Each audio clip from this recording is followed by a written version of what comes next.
고맙습니다. 우리가 신앙생활을 하는 목적을 보면 구원받기 위함이죠. 구원이 뭐냐? 건짐을 받는 거예요.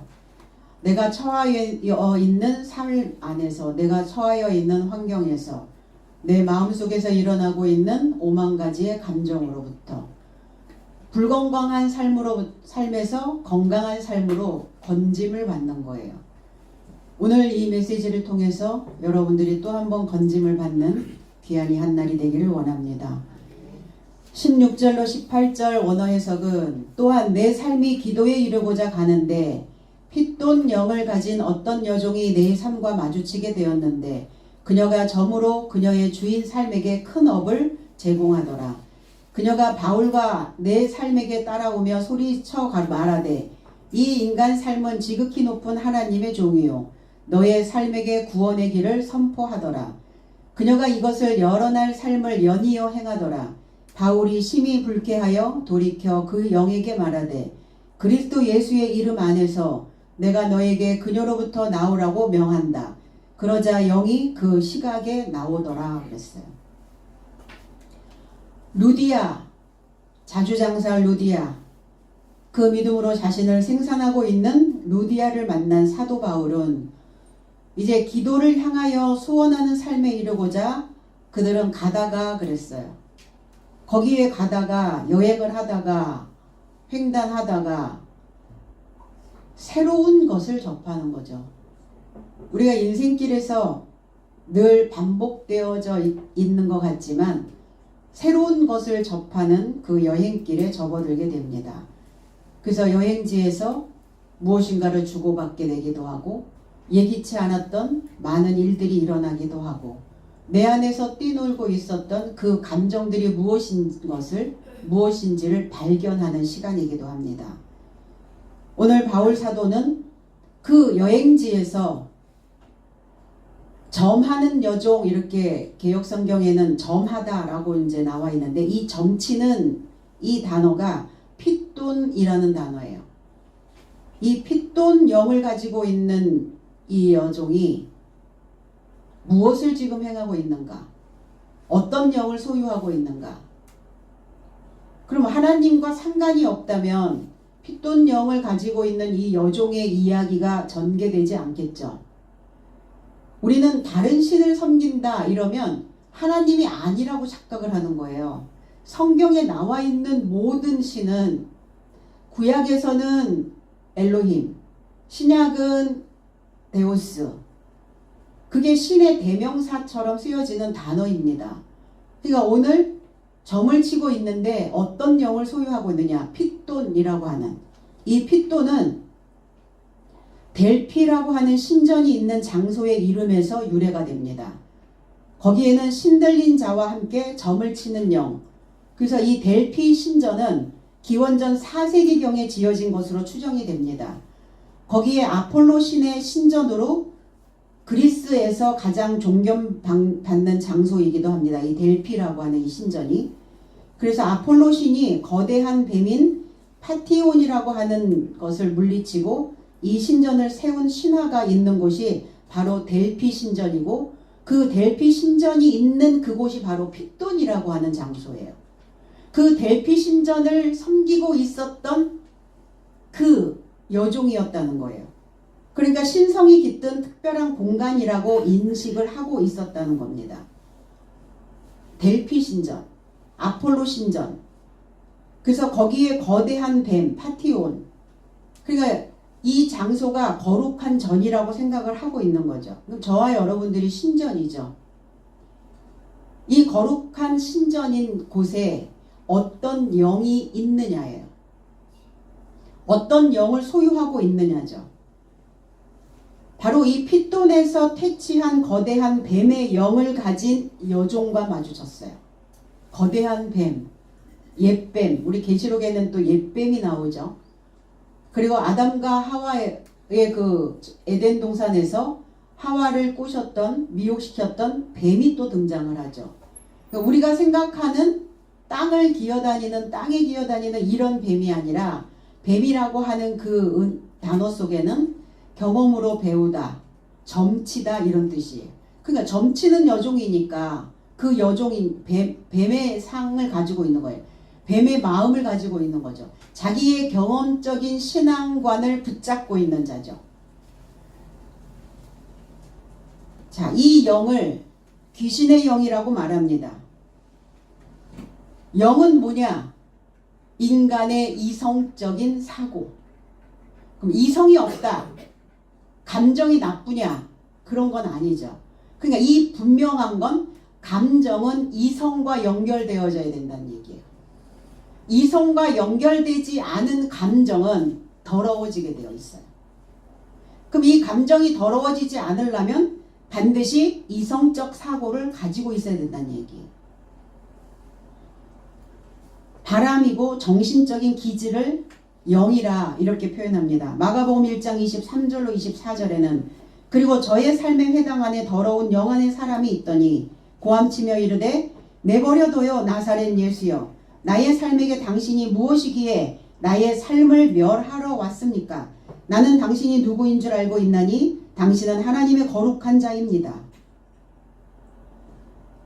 회당에 들어가셨는데 나사렛 예수가 누구인지를 알고 있다고 외치는 자가 바로 거기에 더러운 영 안에 있는 자, 귀신 들린 자, 우리는 이렇게 이제 표현을 하죠.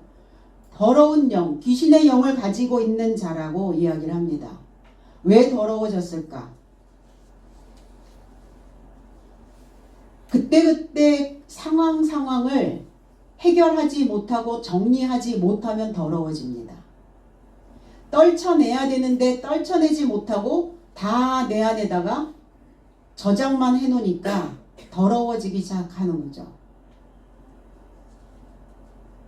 그러면 거룩한 깨끗한 영이 들어가야 이게 해결이 되겠죠.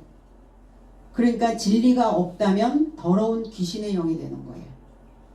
참된 하나님을 만나지 못했다면 더러운 영입니다.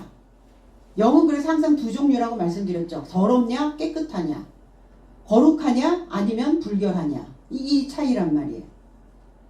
귀신이 제일 싫어하는 게 있죠. 무속에서는 그걸 팥이라고 얘기합니다. 붉은색을 싫어한대요. 그래서 팥을 뿌리면 도망갑니까? 소금 뿌리면 도망가요? 그래서 무당들은 다 붉은 깃발을 달고 점을 칩니다. 그게 다 성경에서 유래된 것들이에요. 붉은색이 뭡니까? 우리가 잘 알고 있는 보혈, 예수 그리스도의 보혈. 그럼 예수 그리스도의 보혈, 예수 피가 뭡니까? 피는 생명이죠. 그 생명이 뭡니까? 물입니다. 물이 뭐예요? 진리입니다. 이게 이렇게 해서 논리적으로 이해되어지고 깨달아져야 돼요. 이해되지 않은 상태, 깨달아지지 않는 상태, 막연한 하나님, 형용적인 하나님, 상상해서 만들어 놓은 하나님을 믿고 있다면 핏돈 영이에요. 여전히 내가 델피 신전으로 되어져 있다는 겁니다. 하나님의 거룩한 나우스 성전이 되지 못하고 델피 신전으로. 그리고 거기에 거대한 뱀이 살고 있겠죠. 자기 경험만을 중요시 여기는 사람들. 자기 경험 외의 것들은 아예 들으려고 받아들이려고 인정하지 않는 사람들.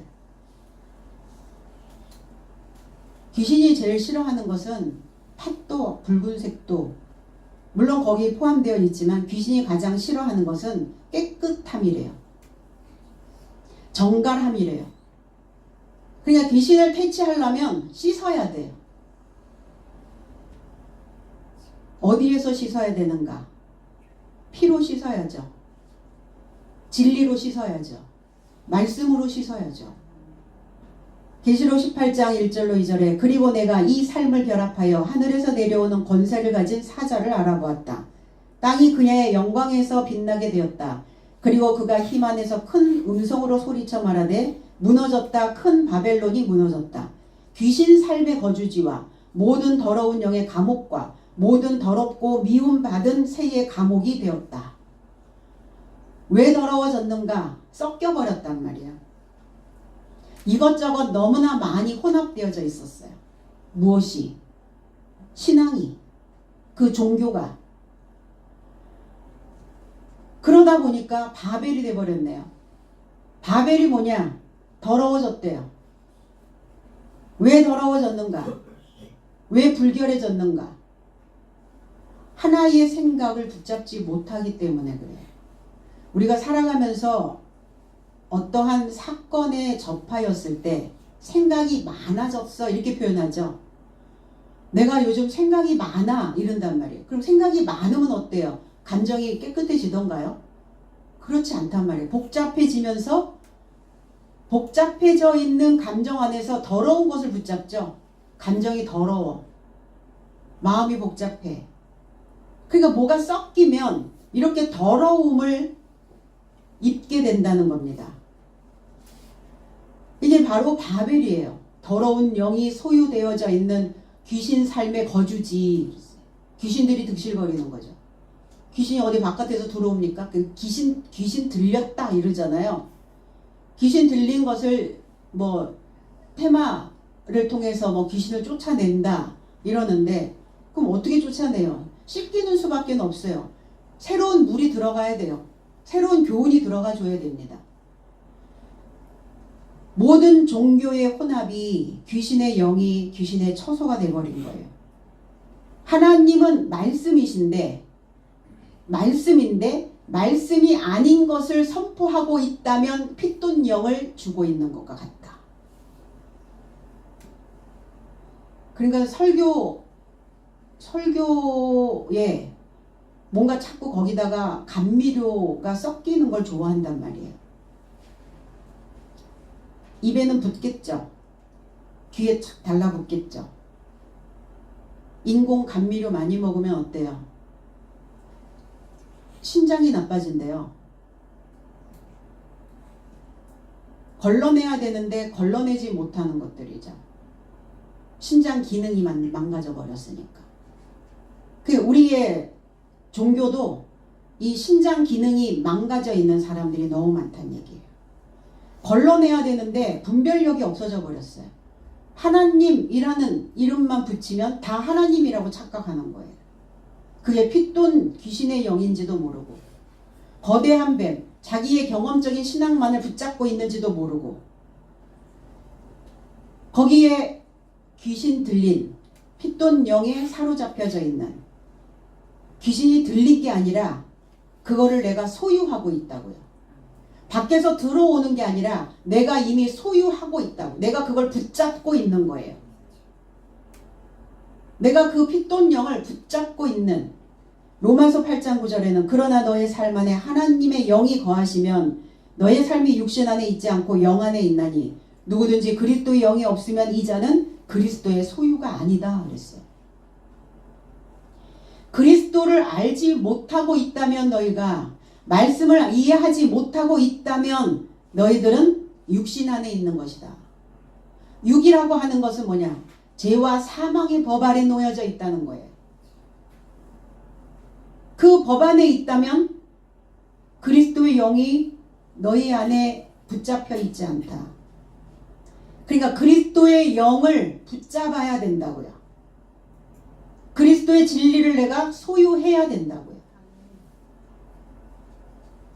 그래서 그리스도의 임재 안에서 그리스도의 소유된 삶이 되어야 내 안에 이 더러운 영, 죄와 사망의 영을 가지고 있는 이 원수인 사망이 폐기 처분을 받을 수 있어요. 그리스도의 소유가 되어 있다면 더러운 귀신의 영이 죽은 거예요. 그래서 우리는 우리의 신앙 안에서 반드시 고난이 필요하죠. 고난절이에요. 이 고난 주기를 통해서 우리는 내 안에 거룩한 영이 임하여 있는지 아니면 더러운 영이 임하여 있는지를 발견해내야 되는 겁니다. 점치는 자, 핏돈 영으로 점치는 자. 그러니까 무속인들도 점을 치죠. 근데 무속인들만 점을 치는 게 아니라 성경 안에 있는 이 사역자들도 목자들도 선지자들도 점을 치는 자들이에요. 그러면 점이 뭐냐? 입으로 말하다 예요. 점이라는 게 입으로 말하다. 근데 거기에 자기 주관적인 생각이 들어가 있다면 핏돈령이고, 점을 치는데 하나님의 말씀을 선포하고 있다면, 입으로 말하고 있다면 그건 그리스도의 영으로 점치고 있는 자죠. 자, 점이라고 하는 점치다. 만누오마이라는 단어인데, 이 마이노마이, 우리 마니아라는 단어 쓰죠. 영어에서 마니아.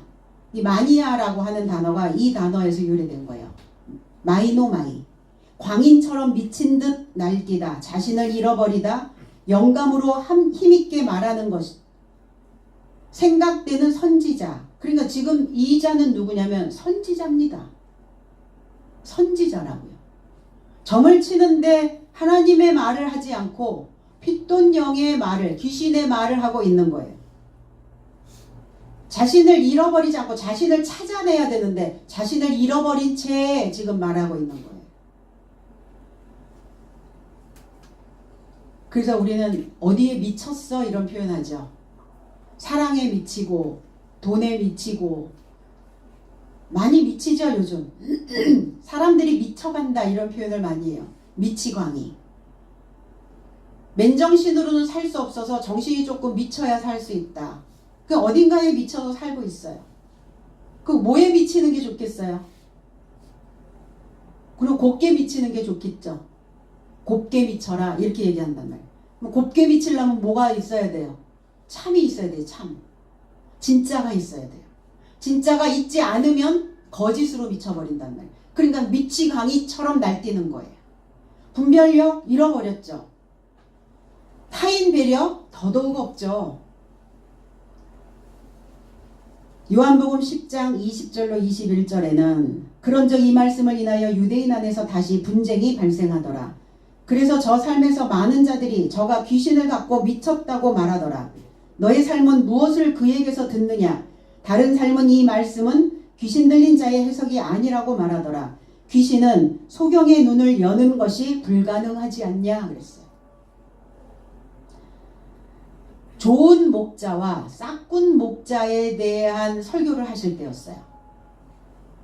싹군이 뭡니까? 고용된 자, 모는 없는, 사명은 없는,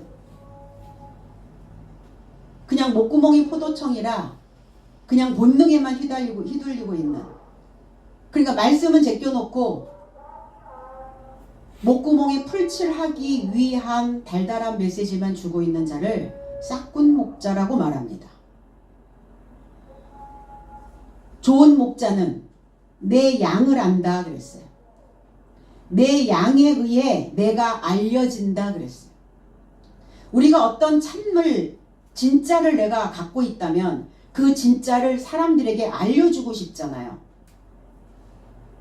그래서 목자는 반드시 양의 속성을 알고 그 목자에게서 참을 배웠다면 그 양들이 목자를 사람들에게 광고하는 거예요.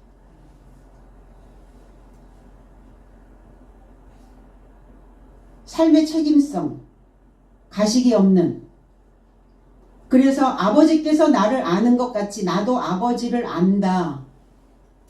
아버지도 나를 알고 나도 아버지를 알고, 그래서 나는 나의 목숨을 맡긴다 이렇게 얘기하셨어요.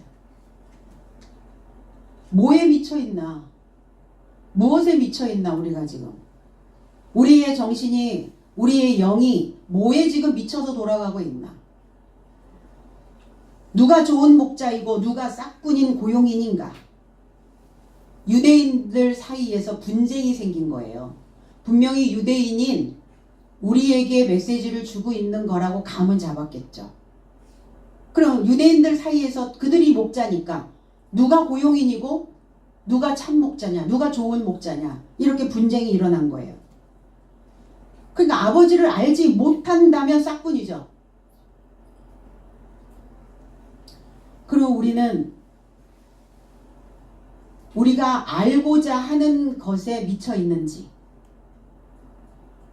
아니면 모르고 믿어도 된다라고 하는 생각에 미쳐 있는지,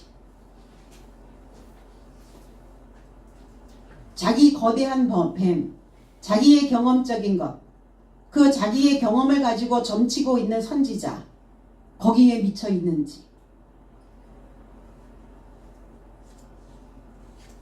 그래서 그 경험을 말씀에서 답을 얻어내지 못하면 그건 그냥 핏돈영인 거예요.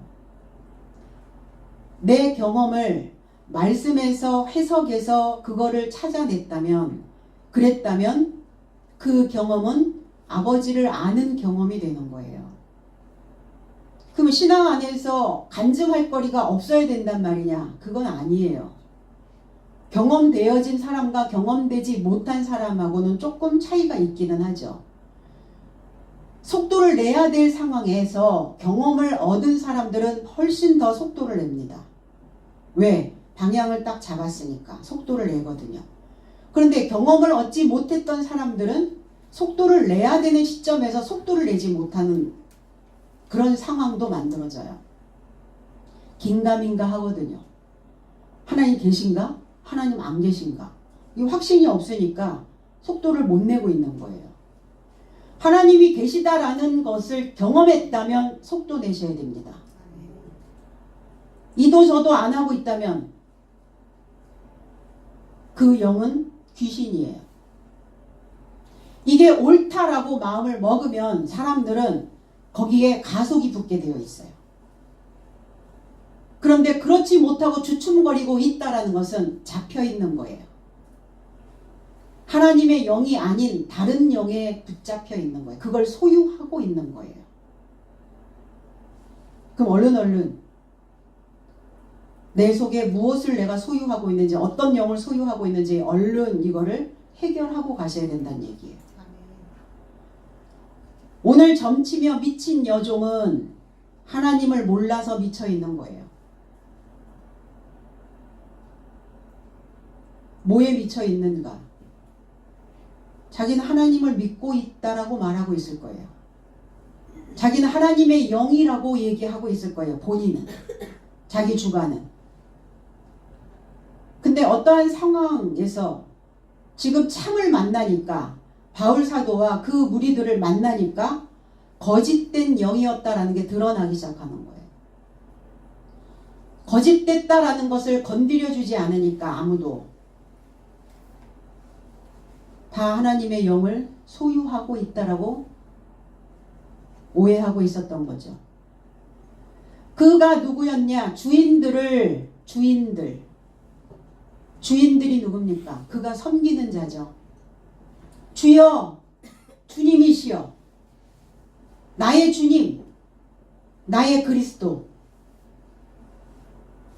그가 섬겼던 주인은 누구였을까요?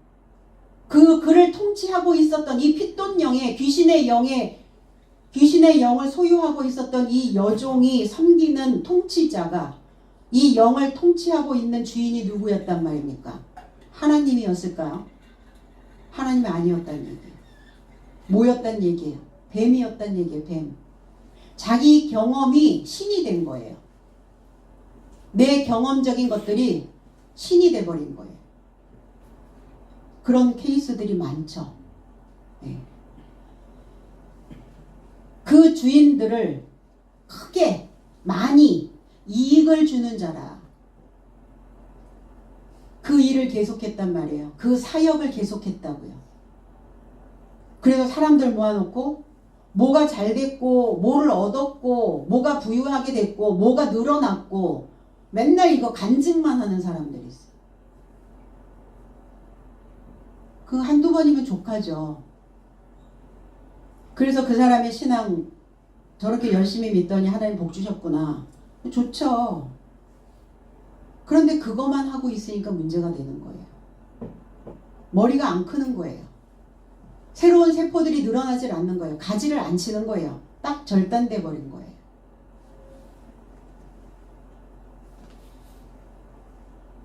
어떤 일을 하고 있는 일꾼이란 말이에요. 이익을 주는 자는 어떤 업을 하고 있는 거예요. 그럼 어떤 업을 했겠어요? 어떤 일에 종사하는 자였겠어요? 선포하는 일이에요. 전하는 일입니다. 말씀을 가르치는 자였을 거란 말이에요. 선지자니까. 그런데 그 선지자가 자신의 배만 채우는 사역자더라. 그가 쫓아와서 바울 사도를 이제 쫓아옵니다. 뒤를 쫓아옵니다. 점치는 이 미치광이가 말하는 하나님, 그리고 어떻게 바울 사도의 사역을 알고 있었을까요? 같이 복음을 전파하고 있다라고 생각했기 때문에 바울의 사역을 익히 알고 있었을 거란 말이에요. 그러니까 하나님과 상관이 없는 자가 아닌 거죠.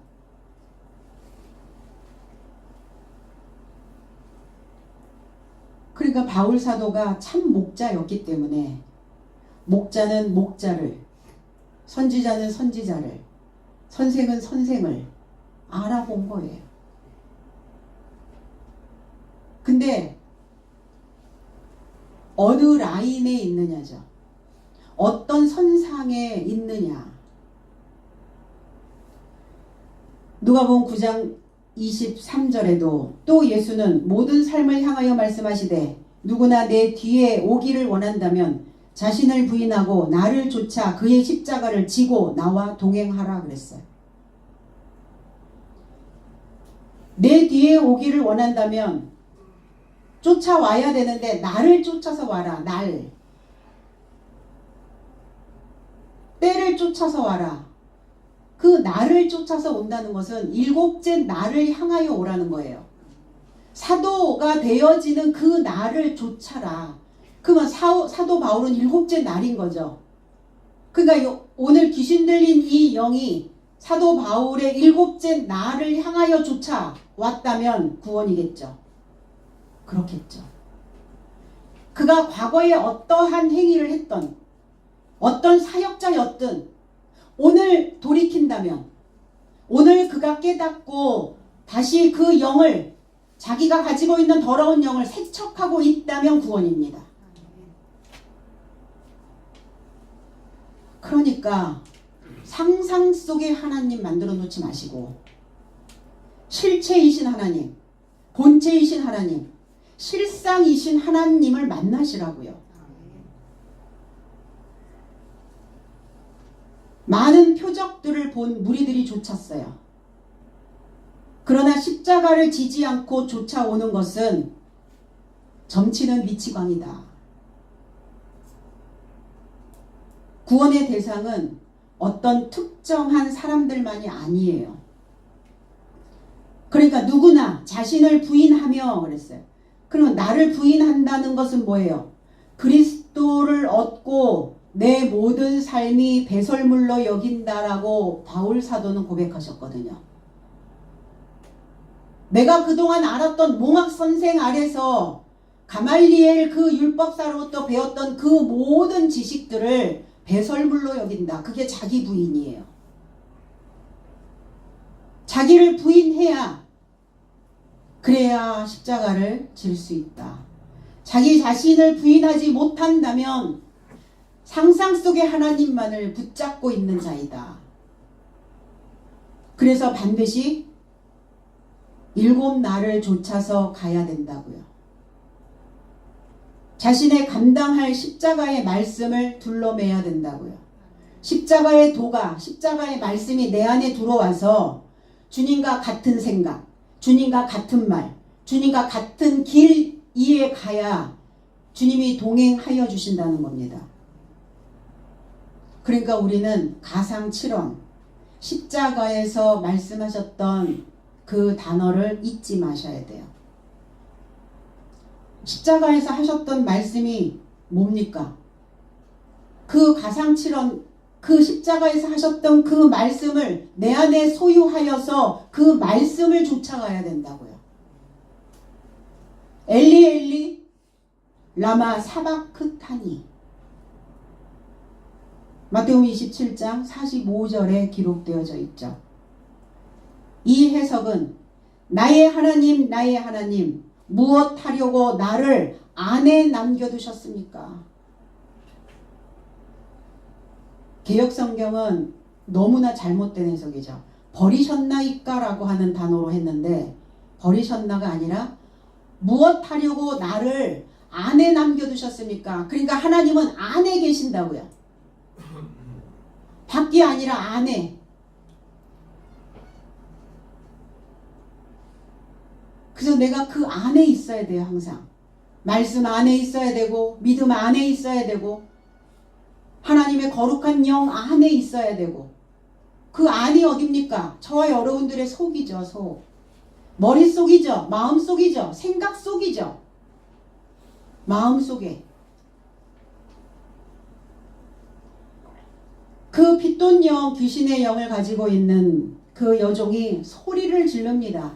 까마귀처럼 소리 지르다 외치다 이래요. 어떨 때 소리를 크게 지르죠? 두려움이 왔을 때, 공포감에 휩싸였을 때 악 소리를 낸단 말이에요. 까마귀 소리처럼. 계시록 7장 10절에 그리고 큰 음성으로 소리질러 외쳐 말하되 구원은 보좌에 접하여 앉으신 나의 삶의 하나님과 희생양이다. 그리고 소리를 크게 낼 때는 뭔가 상대방에게 이 말을 어필하고 싶을 때, 소리를 낼 때는 그 말이 확신이 있어서, 그 말이 자신이 있어서 소리를 내는 거죠. 자기의 생각이 옳다라고 생각하기 때문에 소리를 내는 거예요. 오늘 이 계시록에 있는 사도 요한은 하나님의 그 음성으로 소리 질러 외치되, 큰 음성이 어떤 음성이겠어요? 말씀이 깨달아지고 이해되어지고 그 교훈이 내 안에 들어와서 그 확신하고 책임질 수 있는 그 소리를 내고 있는 겁니다. 소리를 질러서 그 어미닭이 새끼를 모아들이는 외침과 같다. 구원이 유대인 삶에게서 나온다고 말씀하셨어요. 유대, 실존의 출현을 소망하는 자들에게만 이루어지고 있다고 소리 질러 선포하고 있는 거예요. 공연장에서 종종 그 가수들이 소리 질러 이거 하잖아요. 함성과 함께 뭐 하는 거예요? 분위기를 확 고조시키는 거죠. 여러분도 소리를 내시기 바랍니다. 큰 소리로 어떻게 믿어야 하는지, 어떤 하나님이어야 하는지, 상상의 하나님이 아니라 실체의 하나님을 하나님에 대하여 알고 믿는 것인지 큰 소리를 내셔야 돼요. 위대한 소리를 내셔야 됩니다.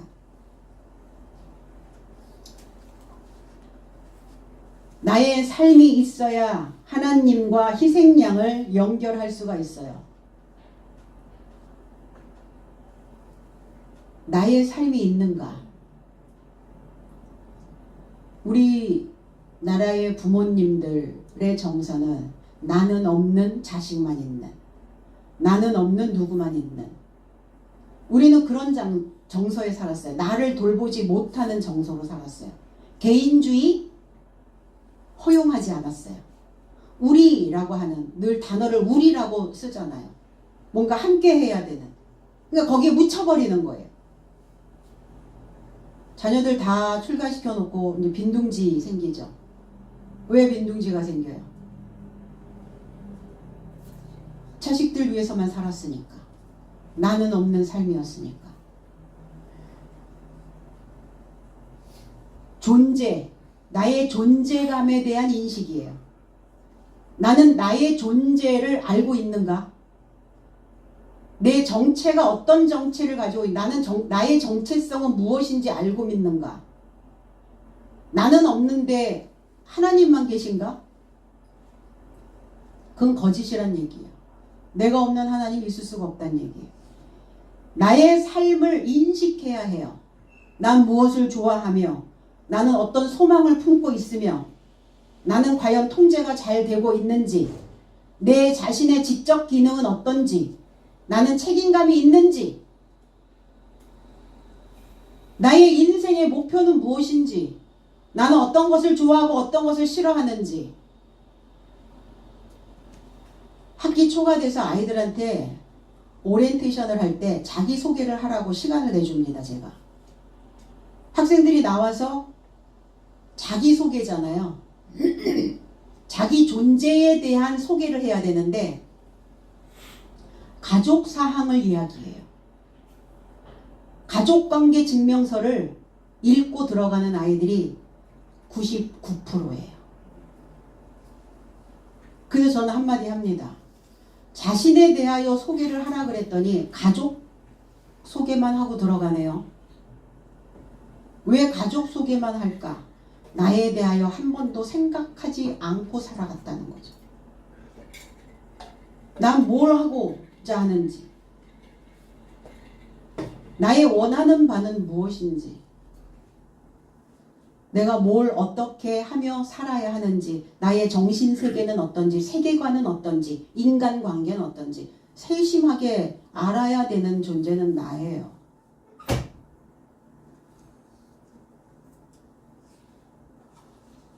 그래서 내가 나를 알 때 나의 부족감을 채우게 됩니다.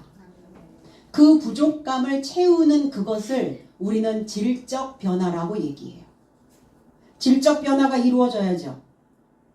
그러려면 예수 그리스도의 지능이 되어야죠. 왜? 나의 삶을 인지해야 되니까. 이 지능을 두 종류의 지능으로 나눕니다.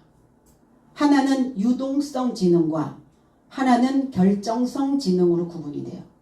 유동성 지능은 타고나는 지능이에요. 유전적인 것에 의해서 결정이 되고, 이 유동성 지능은 나이가 들면서 감퇴를 하는 지능이 유동성 지능. 근데 결정성 지능은 후천적인 경험, 후천적인 학습, 그 많은 것들을 배움에 나를 노출시켰을 때 교육이나 언어 이해력이나 논리적인 추리나 판단력과 관련되어서 이 결정성 지능이 후천적으로 학습된 지적 능력이래요. 그러니까 나이가 먹을수록 뭐 하셔야 된대? 공부하셔야 된다고요. 배우셔야 된다고. 새로운 언어들을 계속 습득하셔야 된다고요. 그리고 교육에 자신을 노출시켜서 그것에 적응을 시키면 인지지능은 지속적으로 자기의 존재 가치를 확인하면서 확장시켜 나간다는 거예요. 아, 내가 이걸 오늘도 하고 있네 이거죠. 내가 오늘도 이거 새로운 것들을 받아들였네. 내가 모르는 분야의 새로운 것들을 또 알아차렸네. 이러면서 자기의 존재가 어떨 때 내 마음에서 뛰노는지, 어떨 때 내 안에서 에너지가 솟아 올라오는지 그거를 인지하게 된다는 거예요. 그러니까 나 자신을 놓치지 않고 가는 거죠. 허비하지 않고 가는 거예요.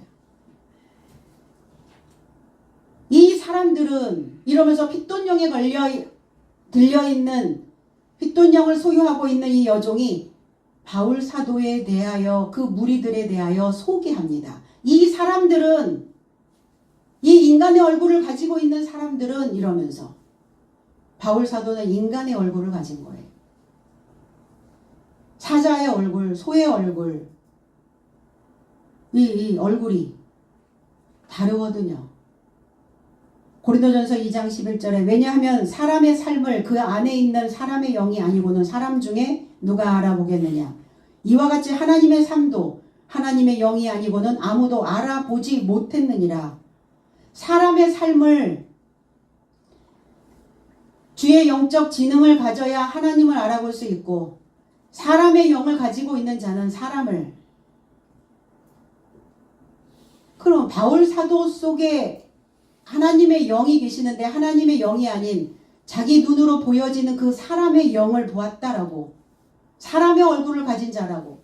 그러면 지금 이 귀신 들린 여종은, 핏돈령에 소유하고 있는 이 여종은 사람의 영을 가지고 있는 자였어요. 그러니까 사람의 얼굴을 가지고 있다 이렇게 지금 표현하고 있거든요. 이 여종이 하나님의 얼굴을 가지고 있다 이렇게 표현했으면 그 여종은 하나님의 영을 소유하고 있었을 거란 말이에요. 하나님의 영이 소유되어져 있지 않으니까 하나님의 영을 알아볼 수가 없었어요. 그러니까 사람의 수준에서 멈춰 있는 거예요. 이 사람들은 이렇게 표현하는 거죠. 지극히 높다, 가장 높다, 가장 뛰어나다, 최상급의 하나님. 그럼 하나님을 하나님은 어디 계시냐? 지극히 높은 곳에 계신다. 가장 높은 곳에 계신다. 가장 뛰어난 그 삶에 계신다. 그럼 내가 가장 높은, 내가 최상급의 삶이 되셔야, 내가 최상급이 되어야 그 최상급 안에 하나님이 계신다고요. 그래서 지극히 높으신 하나님이라고 표현할 수 있어요. 그건 내가 곧 의로워져야 하나님을 높일 수 있는 것이죠. 그러면 이 귀신의 영을 가진 핏돈 영에 붙잡혀져 있는 이 영이 최상급으로 있단 말이냐. 그러니까 어떤 영으로 최상급이냐예요. 급이 다르죠. 하나님의 영으로 최상급이냐 아니면 핏돈 영으로 최상급이냐. 그러니까 자기는 하나님의 영으로 최상급에 있다라고 착각하는 거죠. 그러니까 지극히 높다라는 것은 하늘이 가까워져 있다는 거예요. 하늘과 맞닿아 있다는 거예요. 누가복음 2장 14절에 지극히 높은 곳에서는, 이게 개역 성경에는 이렇게 기록되어져 있거든요. 누가복음 2장 14절에 지극히 높은 곳에서는 하나님께 영광이요 땅에서는 하나님이 기뻐하시는 사람들 중에 평화로다 하니라. 이게 개역 성경. 원어 해석은 가장 높은 하나님 안의 영광과 사람 삶 안에 좋은 생각이 땅에 연결된 평화이다. 해석이 좀 다르죠. 사람이 믿으면 좋은 생각, 높은 생각, 좋은 생각과 높은 생각은 평화예요. 그런데 깨달아 믿어야 높은 생각과 연결될 수 있어요. 그럼 하늘이 되려면 뭐 하셔야 돼요? 채워야죠. 메꿔져야지요. 아, 여기에 바닥에 있다가 껑충 뛰면 되나요? 아, 북 나르면 돼요? 그런 건 없어요. 하나님 나라는. 단계별이에요. 단계별. 그러니까 메꿔져야 평화입니다. 복개. 요즘 그 싱크홀로 인한 사고들이 많이 생기죠. 푹 꺼져버리는 거예요. 우리가 하나님을 믿고 있는데 하나님에 대한 깨달음이 없이 믿고 있다면 싱크홀과 같다. 뻥 뚫려 있는 거예요. 많은 사람들을 위험하게 만드는 거예요. 그 종교가. 이 핏돈영에 걸려있는 이 여종도 자기가 섬기고 있는 그 주인을 유익하게 하는 자인데, 하나님을 믿는 저와 여러분들은 더더욱 하나님을 유익하게 해줘야 되지 않을까요? 그런데 내가 싱크홀로 있으면, 메꿔져 있지 않다면, 복개가 되지 않고 있다면 위험한 종교가 된단 말이에요.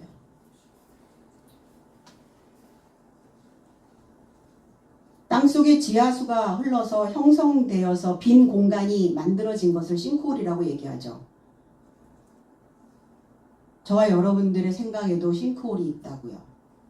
거기에 한번 빠지면 그 밑에 지하수가 흘러가기 때문에 그 물줄기에 따라서 어디까지 쑤셔 박혀질지 몰라요. 못 살아남습니다. 그 생각 속에 박히면.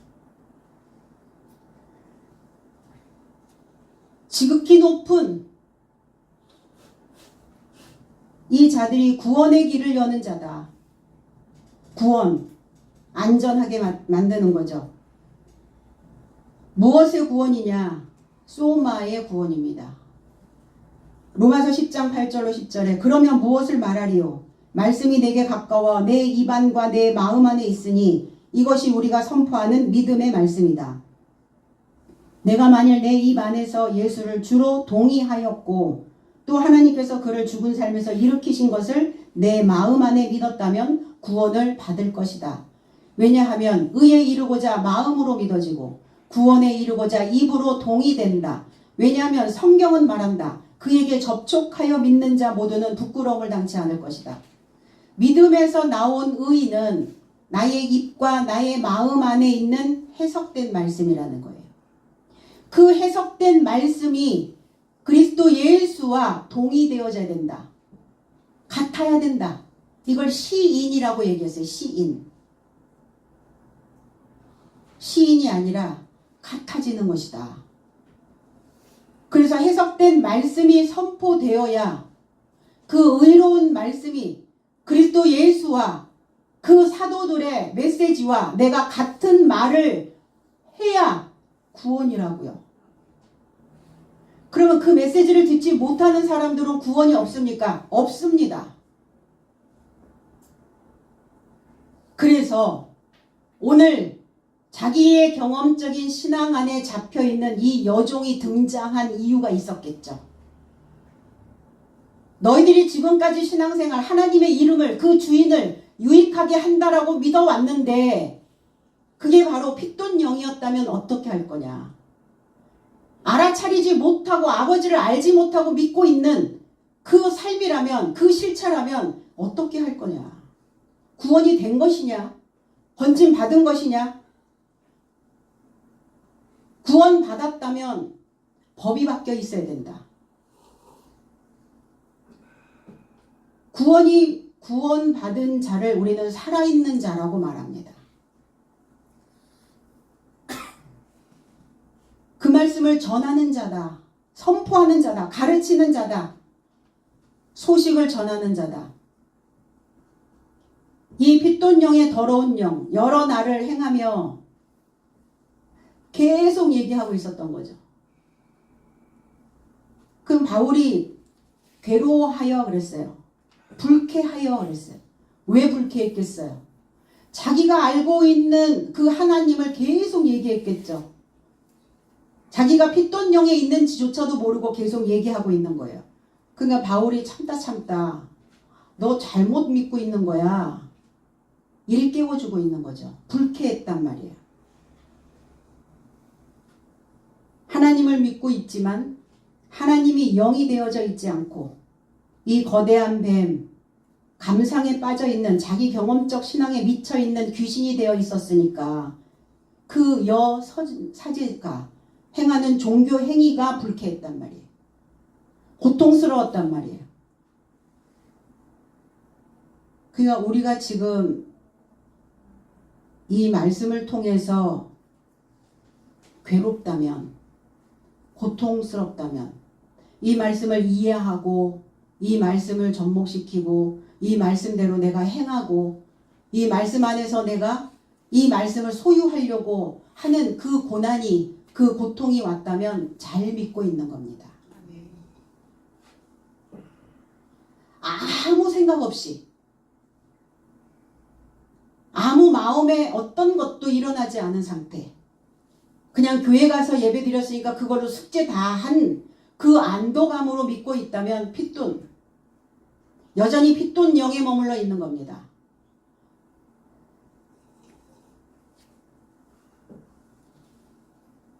그래서 배움을 통해서 나 자신을 교정해가는 일, 바꿔가는 일, 새로운 것을 넣어줘야 되는, 새로운 것을 가르친다는 것은 괴로움이에요.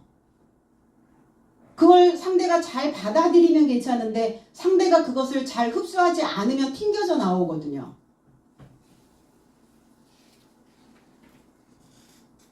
그래도 어떻게 해요? 교정해야죠. 거기에 돌이켜 그랬어요. 돌이켰다. 돌아왔다. 복귀했다. 개종하고 개혁시키는 겁니다.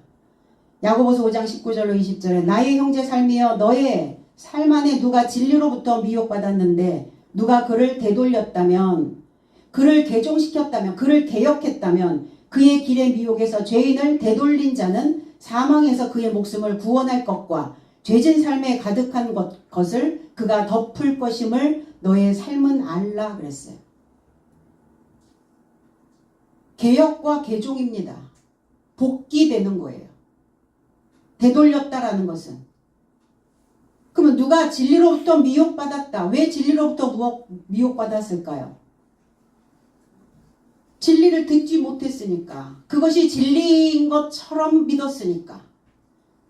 진리라고 착각했으니까. 그래서 진리로부터 미혹받았다 이렇게 하는 거예요. 진리가 우리를 미혹할 일은 없잖아요. 그런데 자기가 지금 핏돈령에 사로잡혀 있으면서 그걸 진리라고, 이렇게 내 경험적인 신앙 이게 전부라고 이렇게 알고 믿고 있다면 그걸 진리로부터 미혹받았다라고 표현하는 거예요. 자기만 혼자 우기는 거죠. 하나님 아니라고 얘기하고 너 그렇게 믿으면 안 된다라고 말해도 듣지 않는 거죠.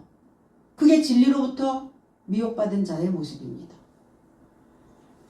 그러니까 나를 망치는 거짓 신앙에서 벗어나야죠. 종교 개혁을 하는 바울 사도가 미혹된 여종의 목숨의 구원을 하는 거예요. 그러니까 엉터리로 믿지 말고 내 느낌대로 나의 수준으로 말고 성경 해석이 켜켜이 쌓여서 탑이 될 수 있도록 그 싱크홀과 같은 푹 꺼질 수밖에 없는 그 땅들을 메꿔 갈 수 있도록 탑이 되어서 하늘이 될 수 있도록 개혁되어 믿어야 된다고요. 수천 년의 데이터, 검증된 성경을 탐구해야 최고 중에 최고로 더 나은 어른이 됩니다. 최고 중에 최고가 된다는 것은 어른이 되는 거예요. 성인이 되는 겁니다. 요즘 그렇게 얘기하잖아요. 어른이, 어른아이, 이런 표현을 어른이라고 얘기하거든요. 어른이 되지 못한 사람, 최고 중에 최고가 되지 못한 사람, 귀신의 영, 이 문구로 교회에서 엄청난 공연들을 많이 했죠. 내가 너에게 명하노니 더러운 귀신아 나와라 이러면 나와. 안진뱅이한테 일어나 걸어라 일어나. 말 못하는 벙어리에게 내가 내게 명하노니 말 못하게 하는 귀신아 나와라 그러면 벙어리가 말을 합니까? 소경이 눈을 뜹니까? 그럴 리는 없죠. 이게 다 영적인 일이란 말이에요. 저와 여러분들의 마음에서 생각 안에서 일어나는 일들이에요. 영적인 메시지, 육신의 어떤 이런 것들을 이 문자 그대로의 어떤 해석을 얘기하는 게 아니에요. 성경은 그래서 비유라고 말씀하셨어요. 주님도 오셔서. 명한다. 명령한다. 디모데전서 6장 17절에 너는 지금 세대 안에 부요한 삶에게 거만하지 말고 불확실한 부요에 소망하지도 말라고 선언하라. 오로지 즐거움에 이르고자 모든 삶을 넉넉하게 내 삶에 제공하시는 살아계신 하나님 안에서 하라고 지시하라. 막연한 소망, 불확실한 부요, 하나님 믿기만 하면 그 예수 그리스도의 이름 안에서 내가 너에게 그녀로부터 나오라고 명한다. 그리스도 안에 들어와라. 그리스도 안에, 진리 안에 들어와라. 말씀 안으로 들어와라. 이 말씀인 거지. 사람이 입에서 그냥 뭐 내가 명하노니 귀신아 나와라 이러다 귀신이 나오는 게 아니란 말이에요. 그 발작을 일으키면서 뭐 나오고 귀신이 나가면서 뭐 온몸을 또 때려가지고 막 시퍼렇게 멍들고 그냥 그 안찰하는 사람이 때렸겠죠. 귀신이 나가면서 이렇게 온몸을 피멍들게 만들었다라고 얘기하고. 근데 그거를 또 믿어요 또. 얼마나 수준 이하인지 아세요? 잘못 믿으면.